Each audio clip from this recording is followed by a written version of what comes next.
I never thought I'd end up in a high-rise office in downtown Manhattan, staring at a contract that could change my life or ruin it.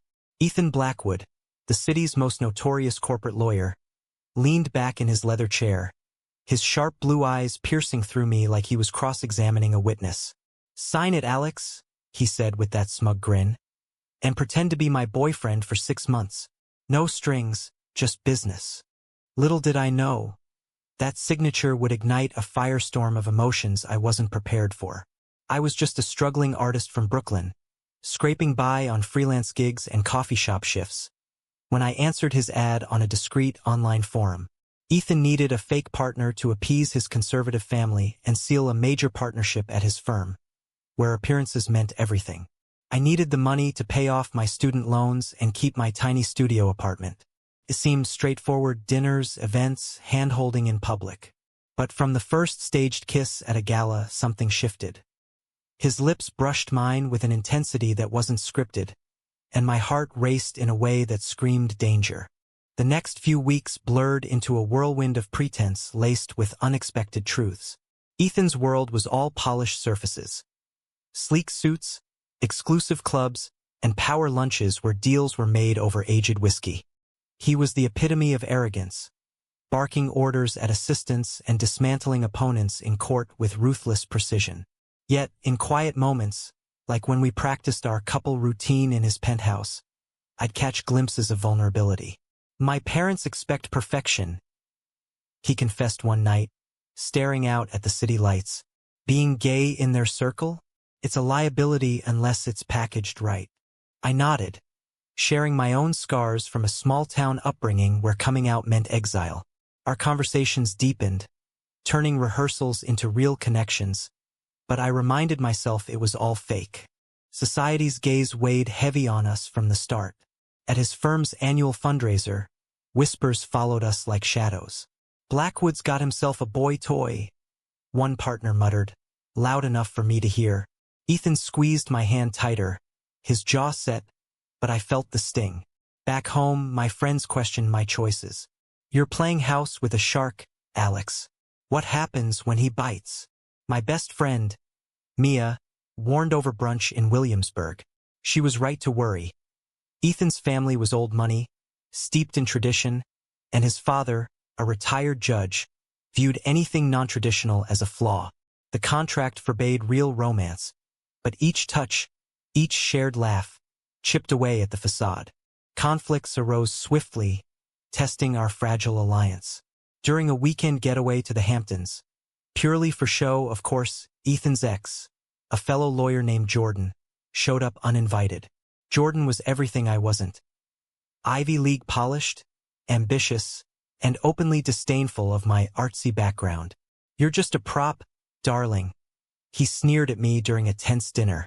Ethan defended me fiercely, but later, in our shared suite, he admitted Jordan had broken his heart years ago by choosing career over love. "I won't make that mistake again," he said, his voice raw. That night, as we lay in separate beds, the air crackled with unspoken tension.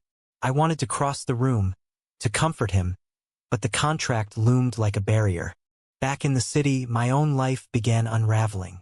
My art gallery submission was rejected, citing lack of focus, which I blamed on the distraction of the charade. Ethan offered to pull strings, but I refused, sparking our first real fight. "You think money fixes everything?" I yelled in his office. "Not everyone wants your handouts," he fired back, accusing me of ingratitude. But beneath the anger, I saw hurt.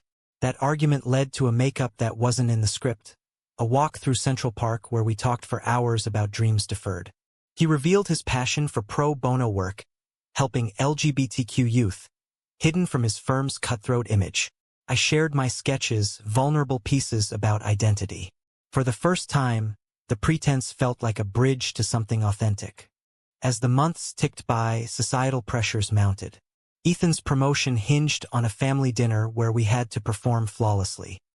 His mother, elegant but cold, grilled me about my intentions. "Our family has standards," she said pointedly. I held my tongue, but inside, rage simmered at the hypocrisy. accepting us only if we fit their mold. Ethan later apologized, but the evening exposed cracks. "Sometimes I wonder if it's worth it," he admitted in the cab ride home. I touched his arm, feeling the spark again. Our kisses, once staged, now carried weight, leaving me unsteady, questioning if I could walk away when the contract ended. Rumors spread like wildfire through his professional circle. A tabloid snippet hinted at our arrangement, forcing Ethan to confront his partners. "It's real," he lied smoothly in a meeting, but the doubt in their eyes mirrored my own fears. At home, my roommate outed my situation accidentally to a mutual friend, leading to judgmental texts. "Selling out for cash? That's not you." The isolation grew, amplifying the drama. One night, after a heated boardroom battle where Ethan won a case but lost allies over his lifestyle, he showed up at my door, drenched from rain, seeking solace. We talked till dawn, boundaries blurring, emotions raw. The turning point came at a Pride event Ethan insisted we attend for optics. Amid the crowds in Greenwich Village, a protest erupted over recent anti-LGBT legislation. Ethan, usually composed, joined the chant, his voice breaking with passion. I saw him anew. Not the arrogant lawyer, but a man fighting inner demons. As fireworks lit the sky, he pulled me close, our kiss unscripted and electric. "This isn't pretend anymore," he whispered. My heart pounded, but doubt crept in. Was this love, or just the thrill of rebellion? Tensions escalated when Ethan's father discovered the contract through a leaked email. "You're a disgrace," he thundered over the phone, disowning him temporarily. Ethan crumbled, and I was there, holding him as he wept. A side no one else saw, but the fallout rippled. My art suffered. Commissions dried up amid whispers of scandal. Friends distanced themselves, labeling me an opportunist. "Choose, Alex," Mia urged. "Him or your integrity." The choice tore at me, highlighting the societal divides, class, authenticity, acceptance, that our relationship challenged. In the midst of chaos, we found stolen moments of peace. A quiet dinner in Little Italy, where Ethan opened up about his closeted youth, the pressure to conform. "Hiring you was my escape plan," he said. "But you're becoming my reason to fight." I confessed my growing feelings, the way each kiss unraveled my resolve. Yet, external forces conspired. Jordan reappeared, offering Ethan a way back to normalcy, with a sham straight marriage for career's sake. The proposal was tempting, stirring jealousy and doubt in me. Our biggest conflict erupted during a firm retreat in upstate New York. Surrounded by colleagues, Ethan downplayed our relationship to appease a bigoted client, introducing me as a friend. Humiliated, I stormed out, driving back to the city alone. "How can you love me if you're ashamed?" I texted. He arrived hours later, pleading forgiveness. "I'm scared," he admitted, "losing everything I've built." That vulnerability bridged the gap, leading to a heartfelt reconciliation where we vowed to face the world together. Contract be damned. As the 6-month mark approached, the drama peaked. Ethan's promotion was on the line, contingent on his father's endorsement. We attended a gala where his family confronted us publicly. "End this farce," his mother demanded in a hushed corner. Ethan stood tall, declaring, "It's not a farce. I love him." The room fell silent, shock rippling through the crowd. I felt exposed, but empowered. Backlash followed. Lost clients for Ethan, online trolls for me. But in the eye of the storm, our bond strengthened. Each kiss a defiant act against conformity. Society's judgments didn't cease. Articles debated our manufactured romance, sparking online debates about authenticity in queer relationships. "Is love for sale?" one headline screamed. Ethan faced demotion threats, while I grappled with self-doubt. Did we start real, or was it always a lie? I asked one sleepless night. He held me, whispering assurances, but the seed of uncertainty grew. In a twist, Jordan leaked more details, aiming to sabotage Ethan. The firm investigated, uncovering the contract. Ethan was suspended, his career in jeopardy. "This is my fault," I said, guilt-ridden. But he refused blame. You showed me what's worth fighting for. We rallied, Ethan taking on pro bono cases for discriminated workers, channeling his skills for good. My art flourished, inspired by our story, pieces exploring love amid pretense. Resolution loomed as Ethan's hearing approached. Testimonies poured in. Colleagues who admired his courage, family members softening. His father, after a private talk, offered reluctant support. I was wrong, he admitted. Ethan was reinstated, but on his terms, no more hiding.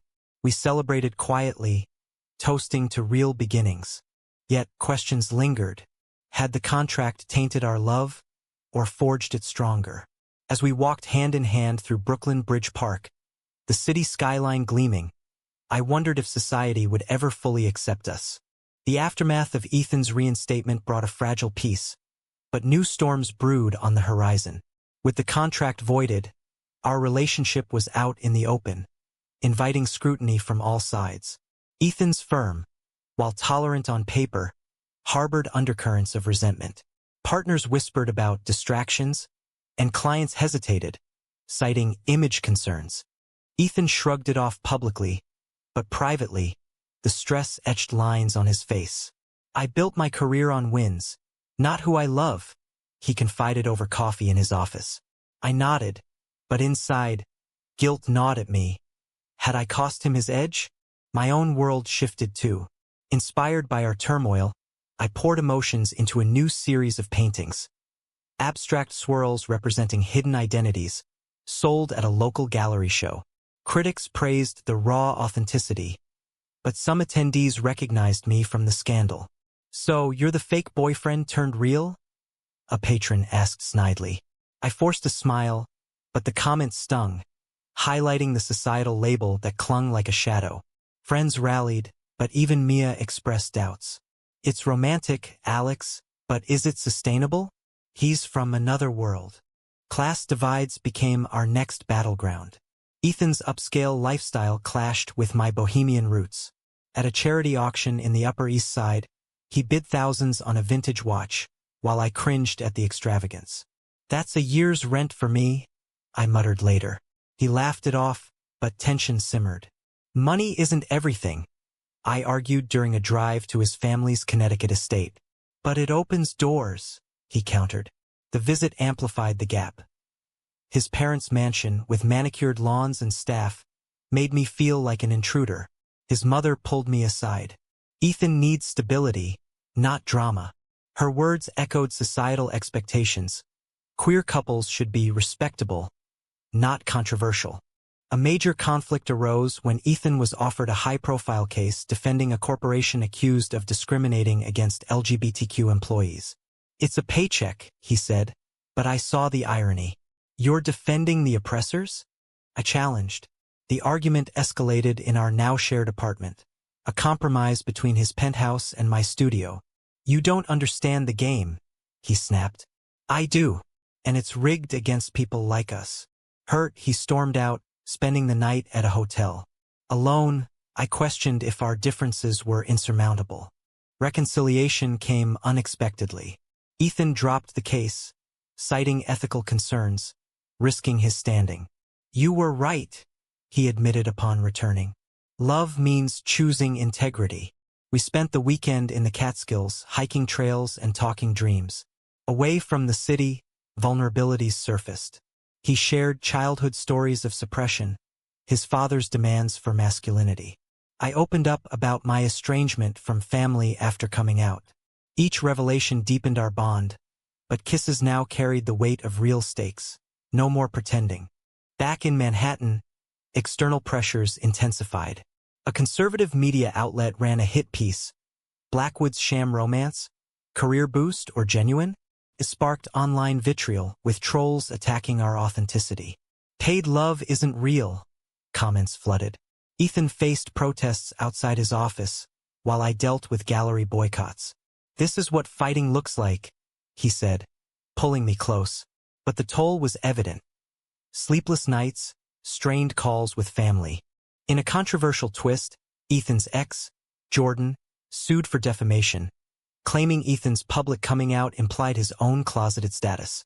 The lawsuit was frivolous but damaging, forcing Ethan to relive past pains in depositions. "He wants to destroy me," Ethan confided. "I supported him through court prep, but jealousy flared, Jordan's lingering hold." "Do you still care for him?" I asked. "No, only you," he assured, sealing it with a kiss that steadied my heart amid chaos. Societal debates raged around us. Podcasts dissected our story as a symbol of queer progress or commodification. "Is hiring a partner progressive or problematic?" one host pondered. We declined interviews, but the narrative spun without us. Ethan's father, now an ally, mediated with the firm, but old prejudices lingered. "Some will never accept," he warned. Our relationship evolved through trials. We volunteered at a youth center, mentoring teens facing similar struggles. Seeing Ethan's arrogance melt into empathy was transformative. "You make me better," he said during a quiet evening. But doubts persisted. Was our love born of convenience? The climax built at a national LGBTQ conference where Ethan was keynote speaker. Nervous, he practiced his speech on authenticity. "From Pretense to Truth," he titled it. Backstage, I encouraged him. As he spoke, sharing our journey, the audience erupted. Some in applause, others in boos. A heckler shouted, "Fake from the start." Ethan faltered, but I stepped on stage, hand in his. "It's real now," I declared. The moment went viral, polarizing opinions. Post-conference, repercussions hit. Ethan lost a major client, but gained pro bono acclaim. My art sales soared from the publicity. Yet personal costs mounted. Strained friendships, family rifts. "Worth it?" Ethan asked one night. "Every unsteady beat," I replied. As we navigated the fallout, a new opportunity arose. Ethan considered starting his own firm focused on equality law. "With you by my side," he proposed. I agreed, envisioning a future beyond pretense. But shadows of doubt remained, fueling endless discussions. Society's acceptance felt conditional, sparking our resolve to challenge norms. With Ethan's new firm in the planning stages, our lives entered a phase of cautious optimism amid lingering turmoil. The viral conference moment branded us as icons or targets in the queer community. Supportive messages flooded in, but so did hate mail. "You're glorifying deception," one letter read. Ethan dismissed it, but I saw the weariness in his eyes. "We can't please everyone," he said, but the constant defense eroded our peace. My paintings now reflected this duality. Vibrant colors clashing with dark undertones, symbolizing love's complexity.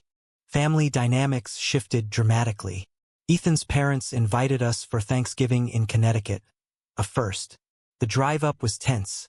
I gripped the wheel, nerves jangling. "They want to make amends," Ethan assured. At the table, his father raised a toast to new beginnings, but his mother's tight smile betrayed reservations. Conversation veered to politics, with his sister defending progressive causes. When she asked about our origins, Ethan was honest. "It started as a deal, but became real." Awkward silence followed, highlighting generational gaps. Later, his father pulled Ethan aside, admitting pride in his courage. For me, it was bittersweet, acceptance laced with judgment. My own family remained distant. A call from my brother in Ohio turned sour. "Saw you on the news," embarrassing the family name. The rejection stung, amplifying isolation. Ethan comforted me, but it fueled a heated debate. "Why fight for approval we'll never get?" I vented. "Because change starts somewhere," he countered. Our differing views on conformity sparked passion, each kiss a reminder of what we risked. Professional hurdles mounted for Ethan. Launching the firm meant poaching clients, drawing ire from his old partners. "Traitor," one emailed. Legal battles ensued over non-competes, turning allies into enemies. I supported by designing the firm's logo, a subtle rainbow scale of justice, but felt out of depth in his world. "You're my anchor," he said during late-night strategy sessions. Yet imposter syndrome crept in. Was I enough for someone like him? A controversial case tested us further. Ethan took on representing a transgender teen suing for school discrimination, a high-stakes pro bono. Media swarmed, labeling it Blackwood's redemption arc. Protests outside court pitted supporters against bigots, with chants echoing societal divides. During trial, a witness outed Ethan's past contract, twisting it into hypocrisy. The judge admonished, but damage was done. How can you defend authenticity when yours was bought? The opposing counsel sneered. Ethan won the case, but the victory felt Pyrrhic. Post-trial, we escaped to Fire Island for respite. Amid beach walks, we confronted fears. Society sees us as a spectacle, I said. Ethan nodded, pulling me into an embrace. But we're more than that. Kisses under the stars reignited hope, but reality intruded via a call. Jordan dropped his lawsuit, but not without a parting shot in the press. Ethan's love is as fake as his humility. The article ignited a firestorm. Online forums debated, can true love stem from deception?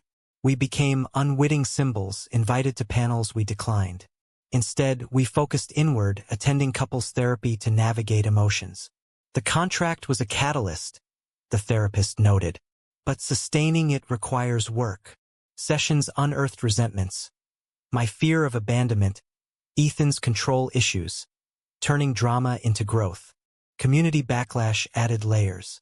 At a Pride fundraiser, an activist confronted us. Your story romanticizes privilege.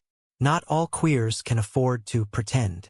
The critique was valid, sparking self-reflection. Ethan donated firm profits to underprivileged LGBTQ causes, but it felt like atonement. Are we part of the problem? I wondered aloud. Or pioneers? He replied. As the firm launched, success brought envy. A rival lawyer spread rumors of favoritism, claiming Ethan's wins were bought influence.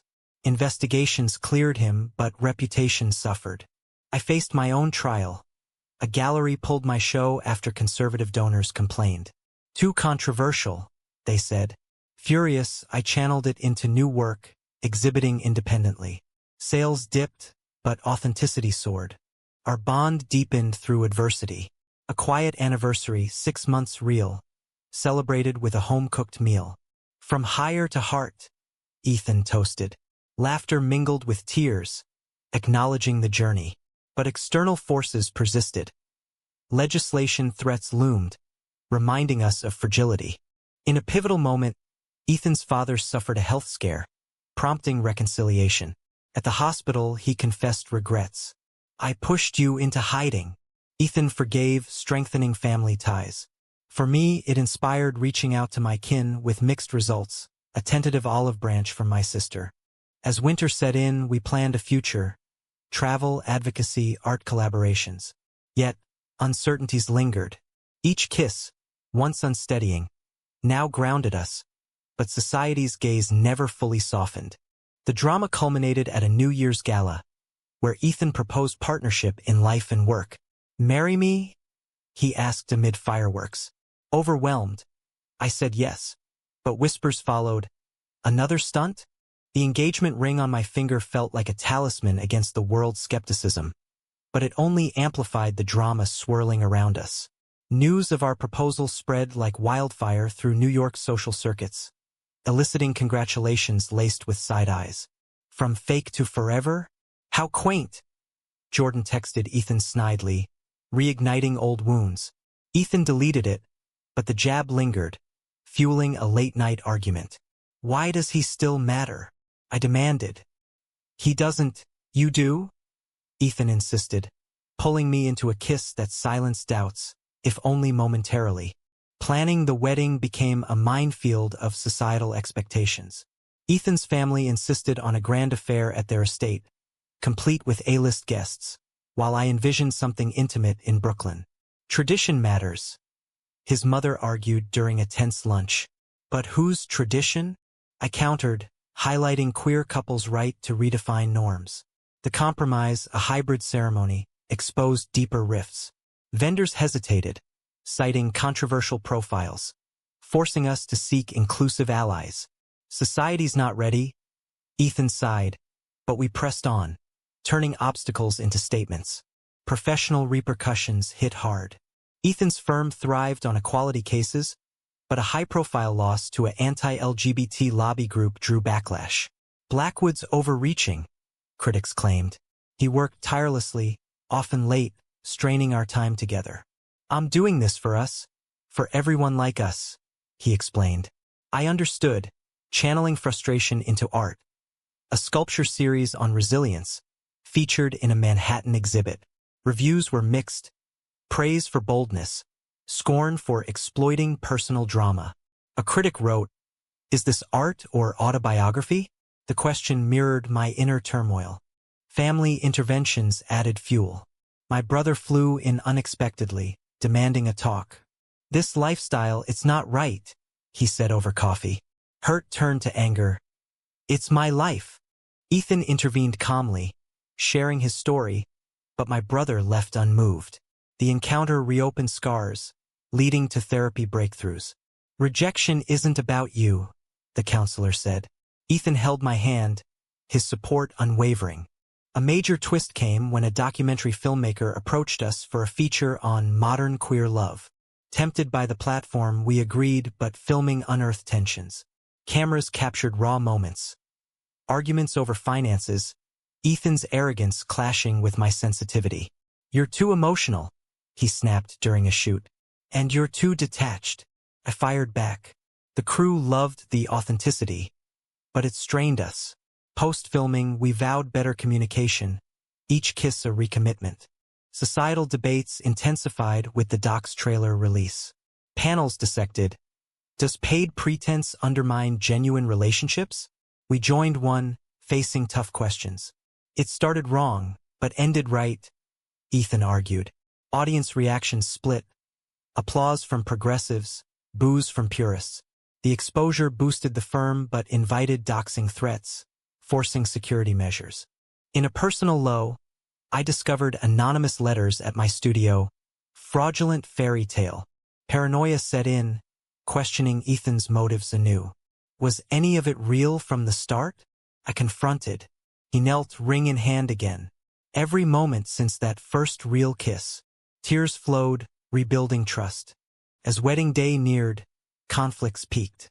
Ethan's mother boycotted rehearsals, citing disrespect. His father mediated, but drama ensued when Jordan crashed a planning session, offering advice. "You'll fail like we did," he sneered. Ethan ejected him, but seeds of doubt sprouted.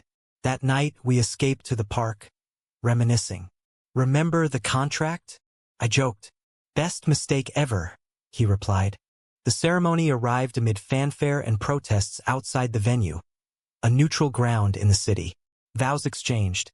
We kissed to cheers, but a heckler's shout, "Fake forever," echoed. Honeymoon in Hawaii provided respite, beaches soothing frayed nerves. "We've won," Ethan whispered. Back home, reality bit. The doc premiered to acclaim, but lawsuits followed from detractors claiming defamation. Ethan handled it masterfully, turning tides. My art career rebounded with a solo show selling out. Yet happiness felt hard-won. Society's evolution was slow, our story a catalyst for change or controversy. Post-honeymoon, our married life settled into a rhythm disrupted by ongoing echoes of the past. Ethan's firm expanded, taking landmark cases that challenged discriminatory laws, earning him accolades but enemies. Hero or hypocrite? Headlines pondered, referencing our origins. I stood by him at award ceremonies, hand in his, but felt the weight of public persona. "We're more than our story," I reminded him during a quiet dinner. He agreed, but media requests persisted, turning privacy into a luxury. My career flourished too. A book deal for an illustrated memoir on identity. Writing unearthed suppressed emotions. The unsteady heart from those early kisses, the societal battles fought. Critics hailed it as poignant, but some dismissed it as opportunistic. Launch events drew crowds, including Ethan's family, now cautiously supportive. His mother even complimented a chapter, a small victory against prejudice. Conflicts didn't vanish. A federal bill threatening LGBTQ rights mobilized us for advocacy. Ethan testified in D.C., his eloquence shining. I joined protests, art banners in hand. Amid crowds, a counter-protester spat slurs, reminding us of persistent hate. Why keep fighting? I asked wearily on the flight home. For the kids who can't, he replied, kissing my forehead. Personal growth marked our journey. Therapy continued, addressing arrogance in Ethan, insecurity in me. We've evolved, he noted. Intimate moments, cooking together, weekend getaways, reinforced our core, each kiss a steady anchor. A final twist, Jordan reached out, apologizing for past harms. I was jealous, he admitted over coffee. Ethan forgave, closing that chapter. For me, it symbolized healing. As years blurred, our impact grew. Ethan's firm mentored young lawyers. My art inspired curricula. Society shifted incrementally, our story cited in progress narratives. Yet, reflection brought questions. Looking back, the pretense that started it all, did it corrupt or create our love? Was it right to build a real relationship on a foundation of deception?